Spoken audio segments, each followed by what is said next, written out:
Hey, what's up, everybody? BDL44 coming at you with another video. All right, so we got a game three to consider right now. Boston Celtics, Miami Heat, Eastern Conference Finals 2022. This is a tied series, and we just saw Marcus Smart have 12 assists. Jason Tatum went completely off, had a fantastic game. Jaylen Brown looked great out there. Everybody looked great out there for the Celtics. The Heat weren't able to get it done because they just simply couldn't get anything out of their bench. Um, Nothing out of Bam Adebayo, which is a big deal. So that's where we're at going into this game. Now, here's the deal. There is some injury news. Robert Williams is considered questionable. Um, and I believe PJ Tucker, Vincent, and Max Strus as well for the Heat. So, here's what I've come to understand about these playoffs. Injury reports are being used as misdirection tactics. I've been thrown off. The whole league has been thrown off over these last couple games. Guys who weren't supposed to play have played. Guys who were supposed to play have not. Things like that is being used as strategy. So, can't trust it. This time of year, that's what I've learned. You cannot trust injury reports. You'll know who plays when the game starts. Because at the end of the day, most of these guys really do want to play really, really badly. It's the playoffs, and it's deep in the playoffs at that. So if a guy can go, he's probably going to try, even if otherwise he wouldn't. So that's just naturally going on. But I think guys are saying, teams are saying, yeah, my guy's out, and he's really not at all. Just to throw off strategy, which makes all the sense in the world. So it's a lot of non-basketball strategy taking place, and fans, we're getting a chance to see it. That's one of them. And another one, of course, is flopping and foul strategy, using these referees and the weirdness of flagrant fouls being reviewed is something that people are using as strategy right now. Now, when guys feel any contact, they're going to the ground. And if it's any initiated contact, if a guy strikes you or something like that, you're acting like you've been, shot in the face or something. It's at a point where, you understand that guys are just going to do that. And it's no different than setting a screen or calling a timeout or any other type of strategy that's being used. So, yeah, the game within the game, basically. Got to pay attention to that. All right, so as I look out and see that Kyle Lowry also is mentioned in this injury report as questionable, which is a big deal because he hasn't played, obviously, in many games in these playoffs. Last time we saw him out there, he looked bad. I understand that the hamstring is torn, so this is something that can get a lot worse and has not healed.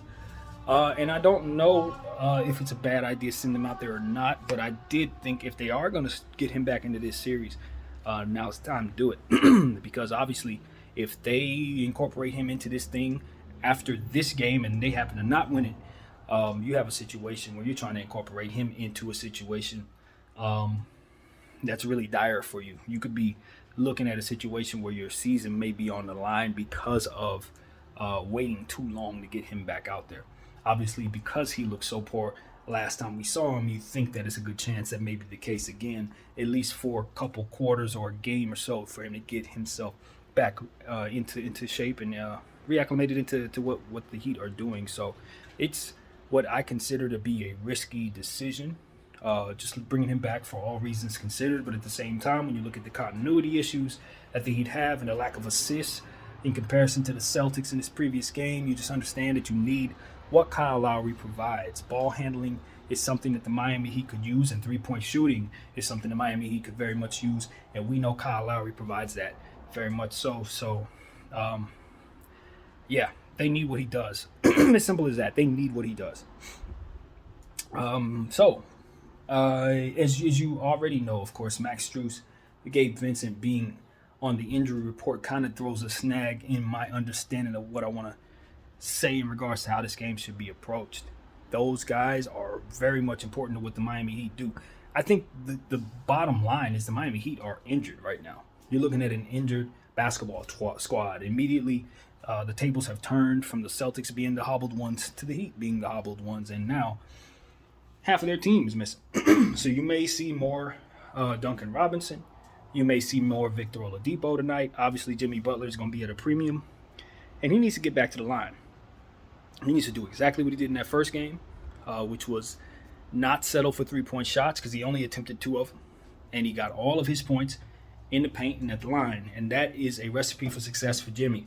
Every possession offensively is important for the Miami Heat because they do not score regularly. They're not a scoring team, so they need to put an emphasis on that side of the basketball today and keep it as a priority for the rest of this series, because you're going up against one of the best defenses in the world and you already have offensive issues. So you're not going to win the series if they're not having any trouble against you defensively, which they're not, and you can't score against them. Clearly, even though the series is tied, you're behind the 8 ball as it pertains to what you need to have happen.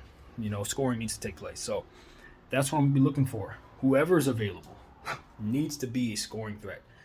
There's not going to be any room for 1-for-7s and stuff like that on the Miami Heat side of things, especially given the fact that this is a road game, and we know how the Miami Heat others can tend to play on the road, similar to how they played in Game 2. So you're concerned about that. If you're someone who picked the Heat like I did, you're not liking how things look early in this series based on the health concerns and the scoring concerns.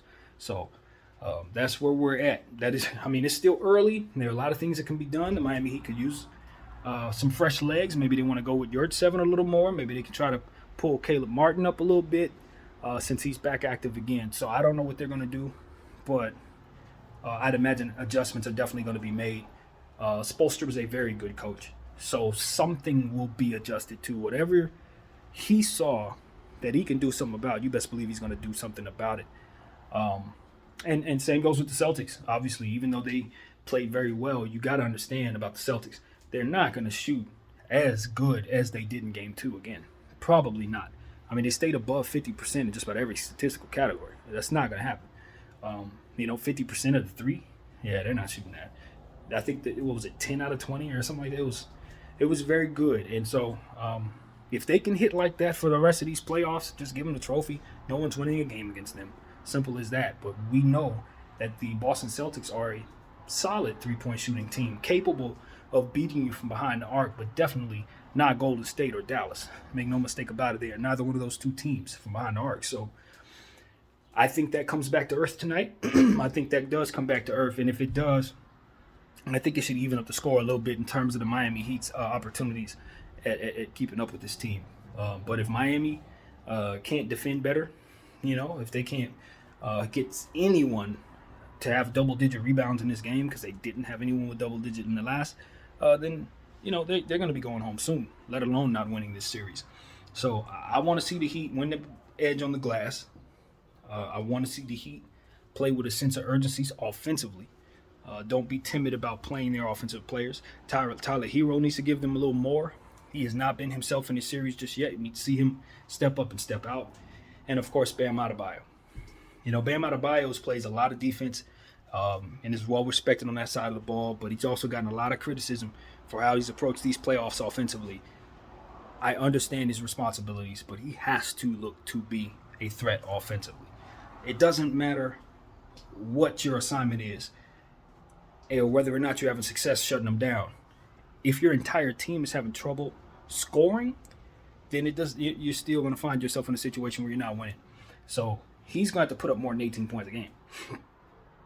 And he's not a scoring-minded guy at this stage in his career for some strange reason, even though he started off his career being a guy who could get you assists and scoring and rebounds. But, I just feel like the Miami Heat have kind of Draymond Greened him in a way to kind of not let him work on certain aspects of his game that maybe he was okay at and he could get a lot better at. I think Draymond Green could have been a decent three-point shooter in this league. He started off his career hitting threes. I've seen him hit them repeatedly. And then they just stopped asking him to do it. And over the years, now he's at the three-point line by himself and he's looking to pass. It's like, no, Dre, I've seen you hit that shot. That should have never been something that went away from you.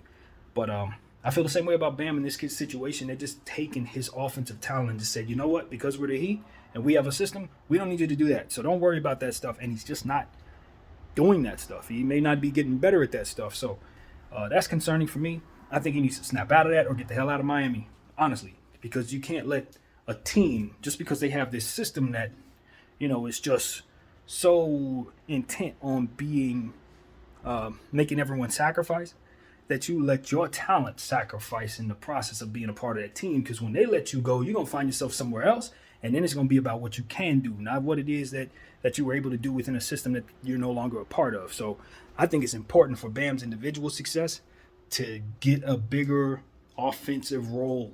Stop trying to chase defensive player of the year just because the Heat need you to do that and they want to go small all day. No, they need to get more bigs on that team. And I said at the beginning of the season, that would allow him to do more on the offensive end and not have so much of a responsibility defensively. So that's on the Heat. And yeah, I don't like it. I don't like it. I like where they're at as a team, but that's too much sacrifice. You're telling a guy with superstar potential to just kind of just be a defensive player, and that's whack. I don't like that. No, that's not who he is. He's more than that. So that's what I got to say about that. Hopefully he can display that tonight, or at least give us some remnants of that. And don't be afraid to pass the rock. It's not about always scoring. Nah, you got floor vision, and your team is lacking in continuity. If I'm Bam, I'm looking to get like 5 assists, 6 assists. So that's what it is, man. I'm looking for him to do something offensively. And if he's able to contribute on that side of the ball, it's going to have a massive impact on the Miami Heat scoring the basketball. So that's where it's at, man. That's where it's at. Spoelstra's going to have to tighten up. I don't like how he's using Duncan Robinson in this series. Don't ask him to come in the game when you're down 20. What is he supposed to do with that? It's the Eastern Conference Finals. You're down 20 points. Would you want him to come save the day? No. That was complete and utter mismanagement. So we like Spoelstra, but we're going to call out when he's done something that doesn't look like it really helped the squad. And in my situation, you got to instill confidence in guys, especially if they've been sitting. Guy like Duncan Robinson, if you want his number called, you got to call it early. Call it early. Don't wait until the game is out of hand. You know he's a bad defensive player. So what the hell is he going to do with a 20-point deficit if his shot isn't falling? No. We want him to come in to run the score up, not get us back in it. That's mismanagement. So that's how I look at Duncan Robinson, man. He needs to be used early. If anything, you start him and then audible out of him so you can go for defense. By the time that happens, he's put up 10 points from behind the arc already. If he happened to give up a couple layups, so what? You sit him down, bring in your defense, catch him off guard. That's how you use a guy like that, not putting pressure on him to come in and say, hey, can you get us out of a 20-point deficit? Absolutely not. No, we cannot. So that's what I got to say about that, man. I'm looking at this Miami Heat team, and I'm saying you're struggling. You're struggling in every way, shape, and form. And, man, Jason Tatum is coasting. He's shaking off his shooting struggles. Grant Williams turned himself into a two-way star in these playoffs, one of the most important players in basketball today. You know what I'm saying? Obviously, you're talking about Al Horford, and we talked about the misdirection used in the injury report. That's what I was referring to. They let him play the game, even though it was considered a situation where he was almost positively not playing. You think about that, you're talking about the game, he comes in and gives you a whole different dynamic. So that's why I'm like, look, I don't trust nothing. These two teams are going to throw whatever they have out there, and it'll determine what we see. Because trying to analyze it when you don't know who's playing, I can't give you the best version of what it is I think you'll see. So it is what it is, man. I think, now really, going back to Boston, looking at how the Miami Heat have played, I have no reason to believe the Miami Heat are going to win this game. I don't. But a lot of what we've seen has been the opposite of what we've expected. And I got some theories about that, but nevertheless, that's what it is. So I'm going to test that out. I'm going to expect the Celtics to win tonight, but I am looking for the Heat to win tonight because of that trend, if that makes any sense. So I'm predicting the Celtics are going to win. Everything that the tea leaves show me the Celtics are playing better. They're healthier. They found something that works. The Celtics just are going to be able to score. Maybe not as much as they did, but against this Heat, they should. Heat are going to have to prove they can score against them without the refs coming to save the day. So that's really what it's about. Yeah, we'll see what happens. A big game from Tyler Hero on the road would be great. Keep an eye on Peyton Pritchard because he's been shooting fantastic. I don't know if Derek White will be back tonight or not, but I'd imagine he will be.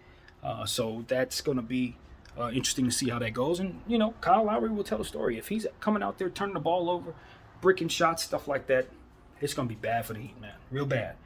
So I'm looking to see if they're going to start him, bring him off the bench, what type of minutes, restrictions, defensive assignments, all of that. Very important for Kyle Lowry tonight. So that's what it is, man. That's what I got. Game starts at 5:30 Pacific time, 8:30 Eastern, Boston. We expect a lot of energy there. Trying to figure out what else there is to mention. Obviously, Jaylen Brown driving at the rim is a big deal. Continuing to drive and not settling for three-point shots for him is great. I don't think that the Heat can guard him without getting in foul trouble if he's attacking. So that's a big deal. Get those players off the floor to defend so well. So yeah, man, everything's pointed to Celtics. It's theirs. It's their home court. It's theirs to win. At this point, I expect Jason Tatum to have another phenomenal 30-plus point game. And we'll see if Marcus Smart can continue assisting the ball and doing things the way he has been doing it. He's looked great in these playoffs.